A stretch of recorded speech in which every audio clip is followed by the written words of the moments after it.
October 1888. In a country villa in Dozza, just outside Bologna, a 12-year-old boy is having convulsions.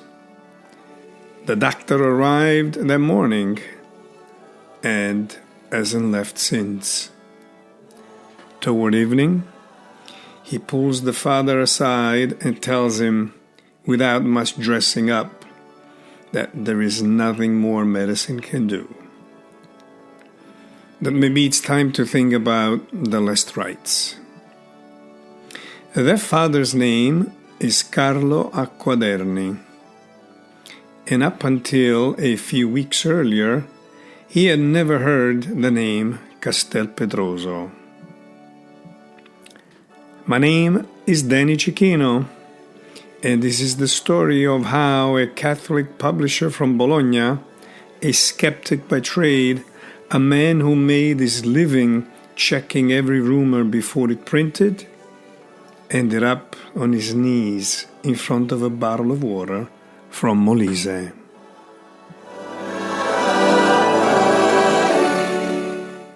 We need to back up a little.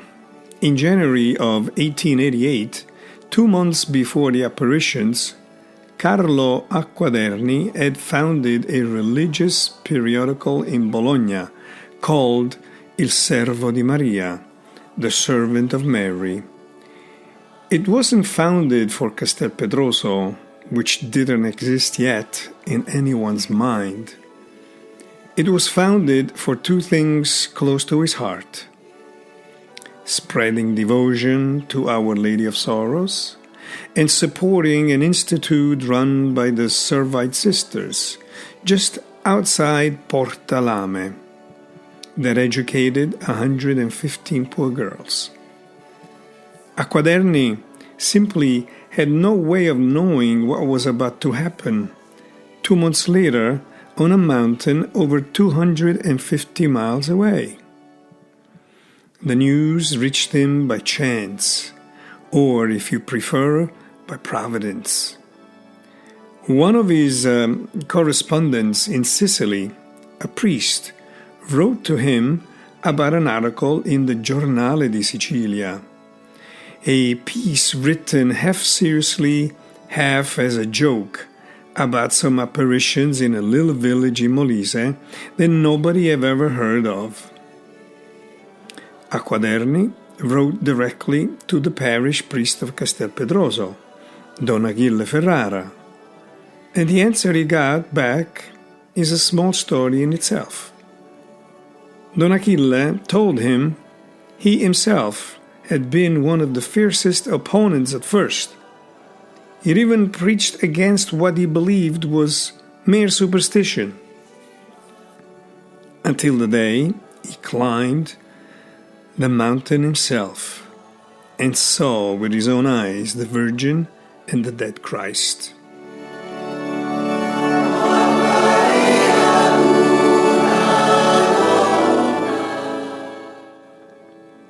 And he added one more detail, almost in passing, that in July, during a drought too severe it had damaged crops even up in Bologna, water had begun seeping from the rock. Before that, nobody there had ever seen a trace of water in that spot. Acquaderni began writing about it in his paper, and he asked the parish priest to send him a small bottle of that water. That bottle was already sitting in the house in Dozza when his son fell ill. First came scarlet fever, serious, but not yet the thing that would push the doctor to say there was nothing left to do. The scarlet fever passed, and it was right when it seemed to be over that the real blow landed. An acute case of nephritis, convulsions. The boy lost consciousness. Carlo Acquaderni, out of sheer desperation, bathed his son with the water from Castelpetroso. Then he went to the chapel in the house and made a vow to Mary, Our Lady of Sorrows. If he received the grace, he would do everything in his power to make her apparitions known and honored. A few hours later, the boy pulled through the crisis. But the next day, every danger had passed. The boy's name was Augusto. He was 12 years old. He would go on to live another 48 years, get married, have a daughter, and for the rest of his life, in that family, he would be remembered as living proof of Mary's goodness.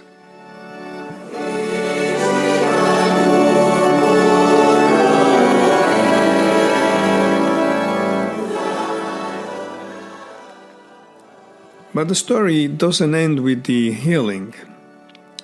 It ends, or really begins, again 2 months later in January of 1889, when father and son traveled together to Castelpetroso, not to ask for a grace this time, but to give thanks. Acquaderni himself wrote down what happened to him there. Once at the rock, he spent hours peering into the cracks in the stone with a candle fixed to the end of a reed.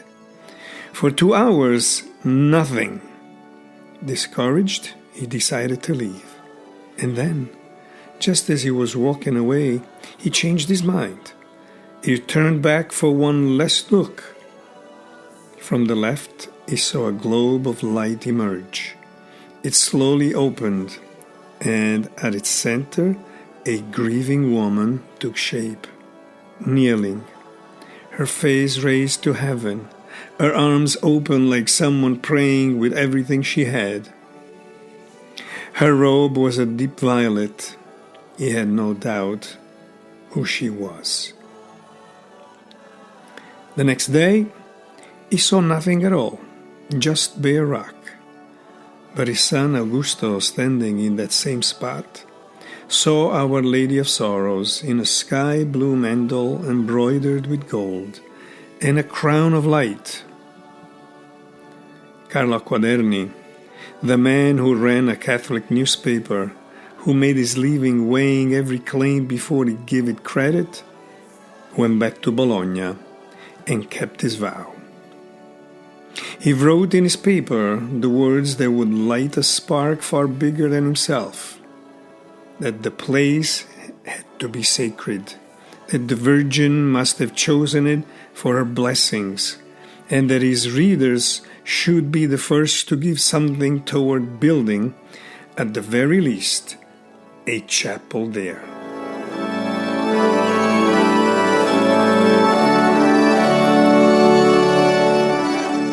From a boy dying in a country house outside Bologna to a publisher on his knees in front of a crack in the rock in Molise, that's often how the strongest faith is born.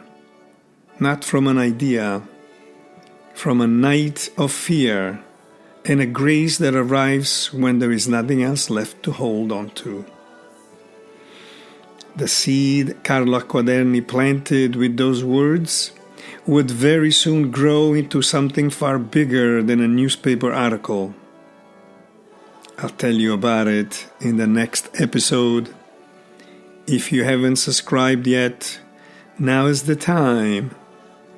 That way you won't miss it, and you help me bring this story to people who haven't heard it yet. I am Danny Cicchino, and this is the little Lourdes of Italy, Shrine of Our Lady of Sorrows. Thank you for being here with me.